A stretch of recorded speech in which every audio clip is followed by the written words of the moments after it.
का रिस्पान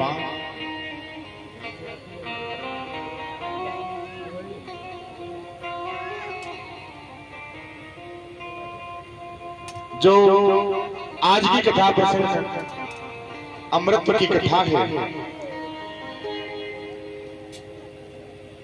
कल ज्ञान भक्ति और वैराग्य कथा प्रसंग आपने जाना कि ज्ञान भक्ति और वैराग्य कहां से आया।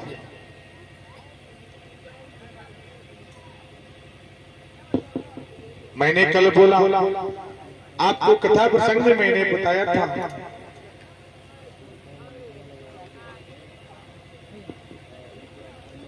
जब नारद जी संसार की कल्याण हेतु सोचते हैं,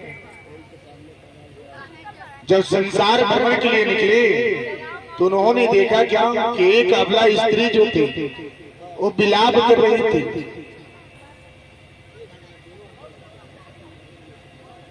जो संत होते हैं ना, जो ऋषि होते हैं, संत होते हैं, वो स्त्री के पास कदापि नहीं जाते। नारद जी ने देखा क्या, वो स्त्री विलाप कर रही थी, रो रही थी।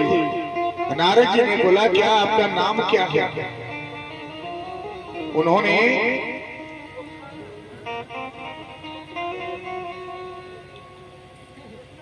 नाम क्या है? उन्होंने बोला, क्या मेरा नाम क्या है? भक्ति है। और एक दो मेरे पुत्र हैं जो जीवन की अंतिम सांस ले रहे हैं। कौन? ज्ञान और वैराग्य। जो अपने जगह, अपने नगर में देखा जाए तो भक्ति क्या है? नहीं है। भक्ति लुप्त हो गया, ज्ञान नहीं है। ज्ञान होने से भक्ति नहीं होता, भक्ति श्रद्धा से होता है, वैराग्य से होता है। जो तो 4-3 घंटे के लिए मावा गुटखा तंबाकू को परित्याग नहीं कर सकता, वो काम, क्रोध, मोह और लोभ को कैसे छोड़ सकता है? ना नारद जी ने जाना ये जीवन की अंतिम सांस, उनका जन्म कहाँ हुआ था? जो अच्छे जगह पे, जहां पे भक्ति की मार्ग, भक्ति की सबसे पहले प्रधानता था।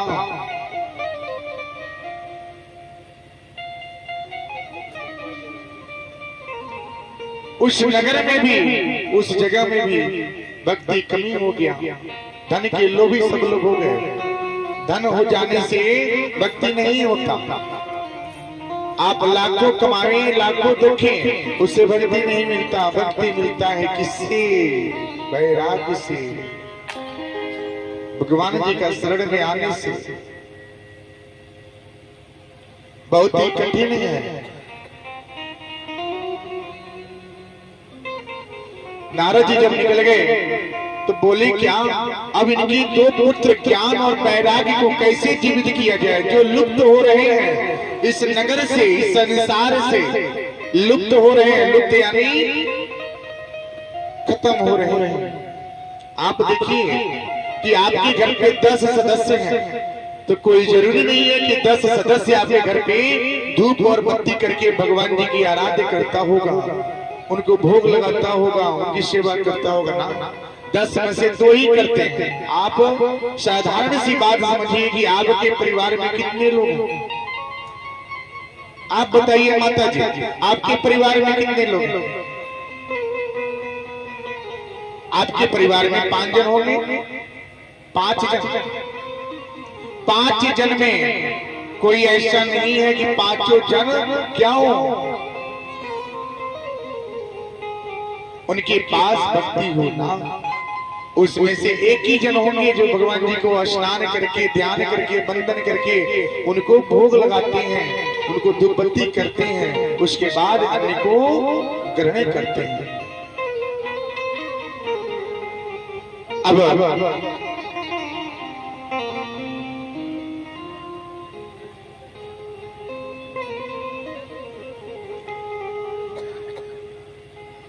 वही लुप्त ज्ञान को नारद जी ने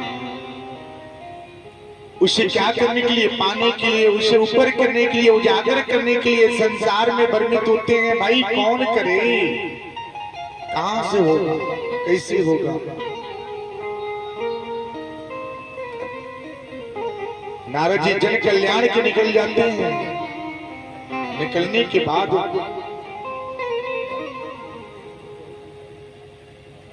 और ऋषि महात्मा के पास जाते हैं, ऋषियों के पास जाते हैं और इसका मार्ग ढूंढते हैं। मार्ग क्या है पता चलता है। वो मार्ग क्या है, श्रीमद् भागवत कथा।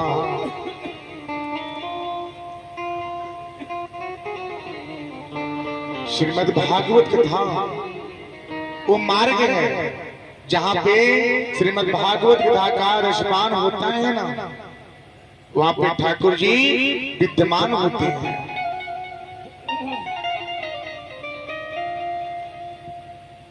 वहां पे विद्यमान हो जाता है।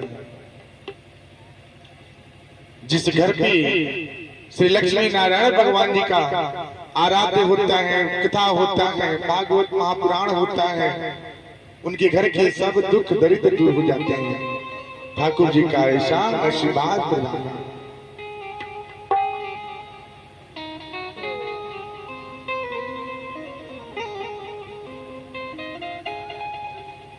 वही एक बार श्री लक्ष्मी नारायण भगवान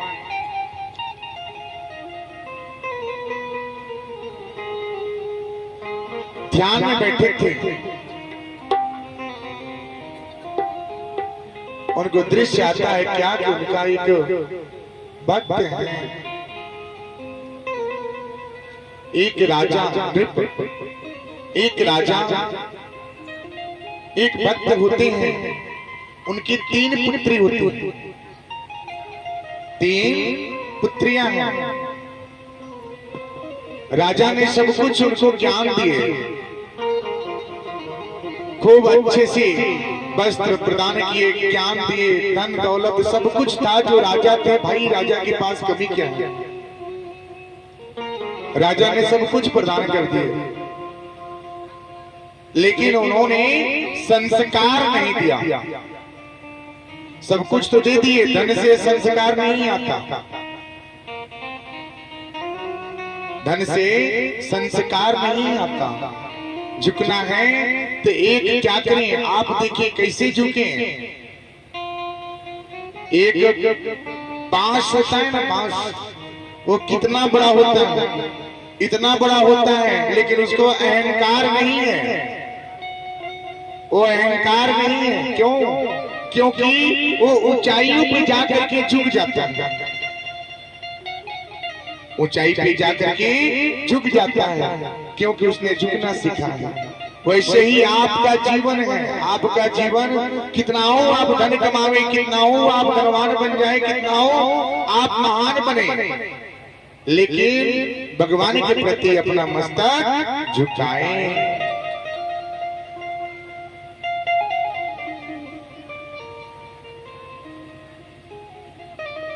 अब राजा ने संस्कार तो दिए नहीं।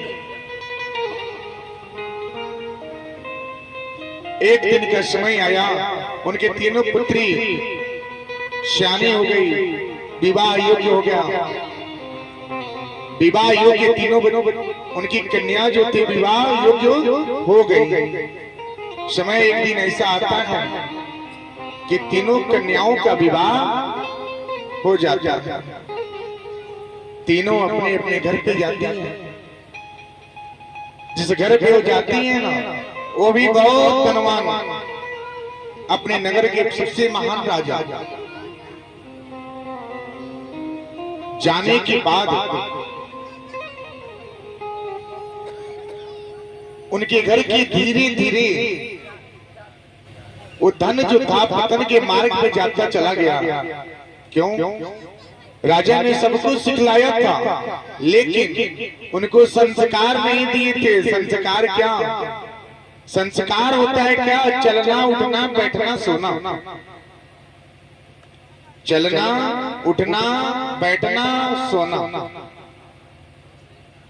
आप लाख कमावे, आप लाख रुपया आपके पास है, अगर आपको खर्च करने का तरीका नहीं है तो बेकार है। वो इधर आएगा इधर चला जाएगा। ये 60 साल 100 वर्ष का आपका उम्र है। ये उम्र को अगर तरीके से चलाएंगे तो ये पूरे जीवन तक सुख पाएगा।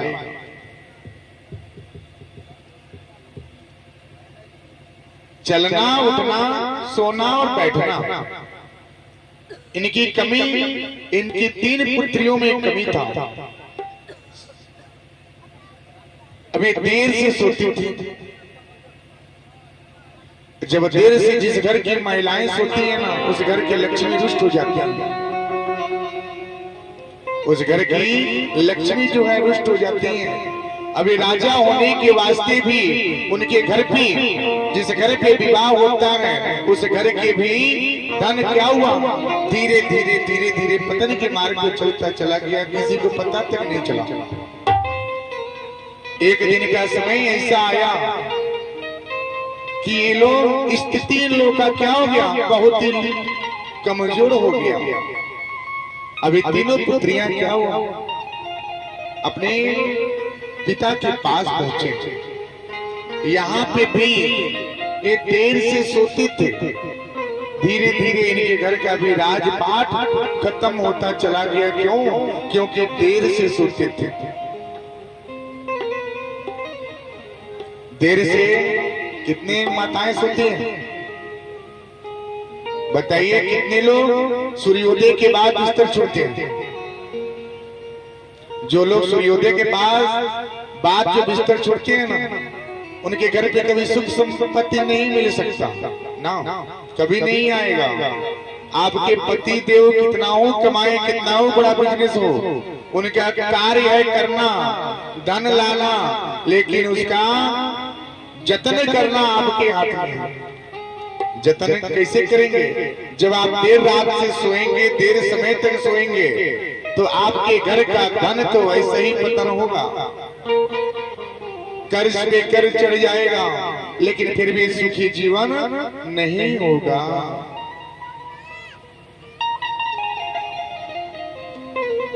शास्त्र में 5 स्नान है। 5 स्नान स्त्रियों के लिए बनाया गया है और पुरुषों के लिए भी 5 स्नान बनाए गए हैं। श्री लक्ष्मी नारायण भगवान जी श्रीमद् भागवत कथा में ये 5 प्रकार के स्नान हैं। जो ये 5 प्रकार के स्नान जो करता है ना, वो जीवन में सदा सुखी रहता है।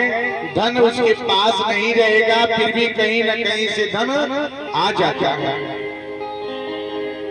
सबसे पहला मुहूर्त होता है क्या? ब्रह्म मुहूर्त होता है, ब्रह्म स्नान होता है, जो कि 3:30 से लेकर के 4 बजे तक कुछ मुहूर्त बना रहता है। ये ब्रह्म मुहूर्त में स्नान करने से आपके घर के सुख समृद्धि बनेगा, आपके शरीर के रोग व्याधि दूर होते हैं। दूसरा होता है क्या? ऋषि स्नान। और ऋषि स्नान क्या है? आप 4 बजे के बाद और 5 बजे के पहले, यानी कि 4:30 बजे तक हो जाना चाहिए। वो स्नान करने से, वो स्नान अगर करते हैं तो आपके घर के सुख समृद्धि भी प्रदान होता है और शरीर में रोग व्याधि नहीं लगते। उसके बाद आता है क्या? देव स्नान। देव स्नान क्या है? जो सूर्योदय की पहले और 4:30 बजे के बाद ये देव स्नान होता है। ये स्नान जो स्त्री पुरुष करता है ना, जो स्त्रियां घर पे कर ले में, जो पुरुष कर ले में, तो समझ जाइए ये सबसे उत्तम स्नान माना गया है। ये भी उत्तम स्नान है, सूर्योदय के पहले और 4:30 बजे के बाद। ये स्नान करने से धन सुख समृद्धि प्रदान होता है। उसके बाद होता है मनुष्य स्नान। मनुष्य स्नान कब से? 8 बजे के पहले और सूर्योदय से बाद और 8 बजे के पहले जो व्यक्ति स्नान करता है उसका जो नकारात्मक शक्तियां जो है ना वो शरीर से दूर जाता है और जो एनर्जी है ना सकारात्मक एनर्जियां जो है बना रहता है। ताजगी आपके शरीर बना रहेगा, वो कभी भी आपको आलस नहीं होगा, आलस नहीं होगा। अब आई किसकी बारी? अब आपका क्या होगा? अब क्या होगा भाई? उनका क्या होगा जो 8 बजे के बाद स्नान करते हैं? जो 8 बजे के बाद स्नान करता है ना वो राक्षसी स्नान होता है। और राक्षसी स्नान होता है वो स्नान जो व्यक्ति करता है, जो स्त्रियां करती हैं, वो रोग व्याधि से जूझ जाती हैं, उनका शरीर आलस से भर जाता है, सुस्ती बना रहता है, कहीं बैठे रहेंगे जप्पी करते रहेंगे, जप्पी मारते रहेंगे, दिन भर ऐसा लगेगा कि रात में आपको नींद मिला ही नहीं है। पूरे दिन में आपको जप्पी आएगा, आलस बना रहेगा, ताजगी शरीर में नहीं रहेगा, रोग व्याधि ज्यादा होगा। जो 8 बजे के बाद स्नान जो स्त्रियां करती हैं उनके लिए ये उत्तम नहीं है, ये नाश की करी है। तो जो माताएं अगर आप देव स्नान कर लेते हैं यानी कि सूर्योदय के पहले जो स्त्री स्नान कर लेवे उस घर में कभी दरिद्रता नहीं आता, धन धान्य सुख समृद्धि हमेशा बना रहता है। कितने लोग स्नान करते हैं मेरी मैया बताइएगा? कितने लोग हैं जो सूर्योदय के पहले स्नान कर लेते हैं? सब लोग कर लेते हैं, बहुत अच्छी बात है। सूर्योदय के पहले जो स्नान हो जावे सबसे उत्तम स्नान होता है।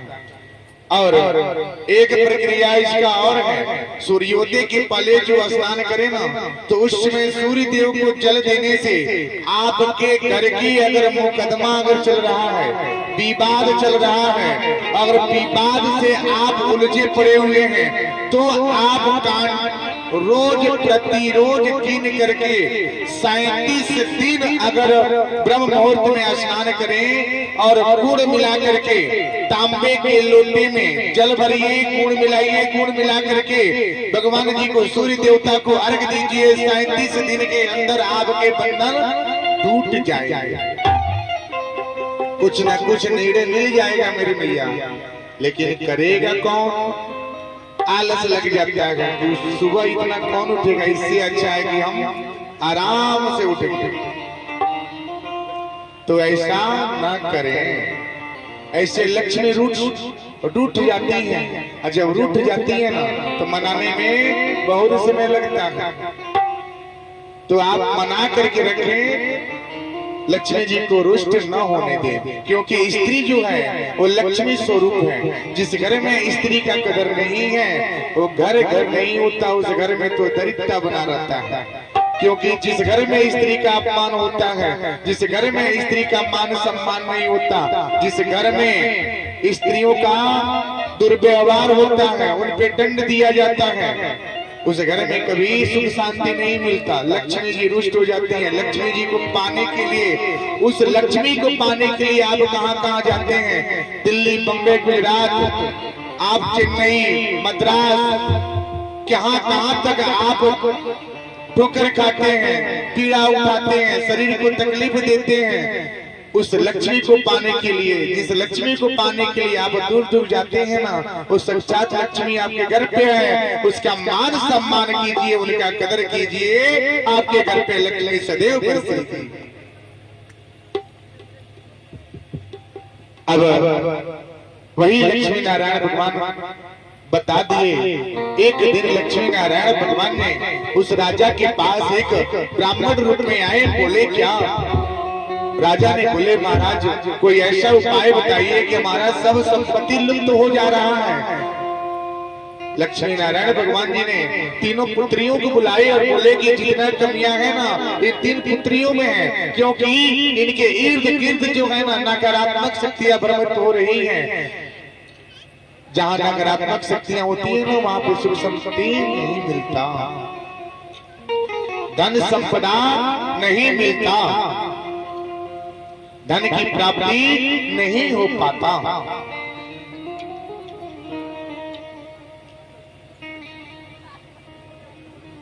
जो स्त्रियां अगर 8 बजे तक सोए तो उसको त्याग देवे, सुबह सुबह प्रातः काल स्नान करें, ध्यान करें श्री लक्ष्मी नारायण जी का। लक्ष्मी नारायण जी ने बताया कि इनमें ही कमी है। अगर एक प्रतिरोज अगर स्नान करें, स्नान करके भगवान जी को ध्यान करें तो इनके घर पे सुख समृद्धि प्राप्त होगा। वही लक्ष्मी नारायण जी ने साधु के रूप में आकर के बता के चले गए। अब ये तीनों पुत्री अपने अपने घर पे गए और जाकर के प्रातः की बेला में स्नान करते चले गए।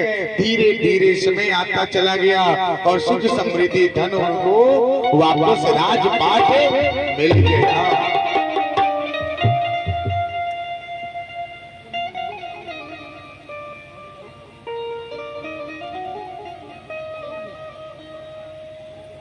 मिलती है प्रभु जी की, मिलती है प्रभु जी की भक्ति कभी कभी, मिलती है प्रभु जी कभी कभी, मिलती है प्रभु जी की भक्ति कभी कभी,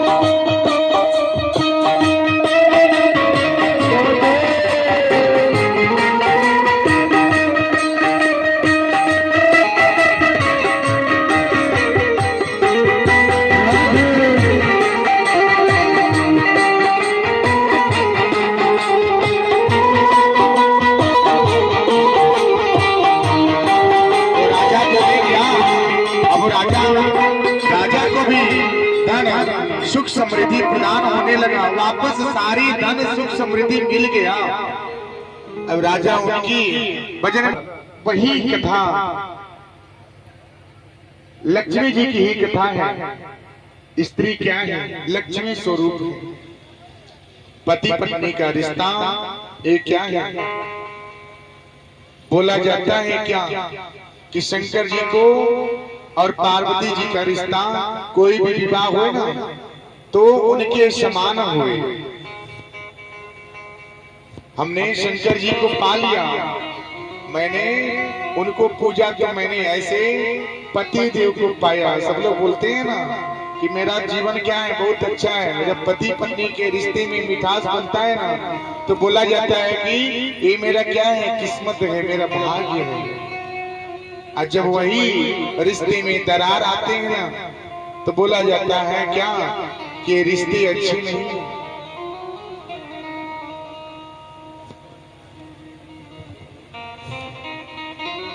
प्रेम ऐसा होना चाहिए कि आपस में कभी क्या हो, टकरार की भावना न उत्पन्न हो। राजा दक्ष की पुत्री थी कौन? सती। बहुत ही तप करने के बाद, कितने पूजन बंदन करने के बाद उनको एक पुत्री, राजा दक्ष से तप करने के बाद उनकी एक पुत्री हुई कौन? सती। और सती की विवाह करने के लिए जब विवाह योग्य हुई तो करने के लिए राजा दक्ष ने चारों तरफ वर्णित किए। उन्होंने ब्रह्मा जी से पूछे, भाई इनका विवाह किसके साथ हुए? उन्होंने बताया कि जो त्रिकाल है, जो संसार के रचैया, जो संसार के सर्व व्याप्त है, उन्हीं के साथ इनका विवाह हुए, वही उत्तम होगा। राजा दक्ष ने ऐसा ही किए। उन्होंने भगवान शंकर जी के साथ सती का विवाह क्या किए, रचा दिए। कुछ समय व्यतीत हुआ कि एक बार सभा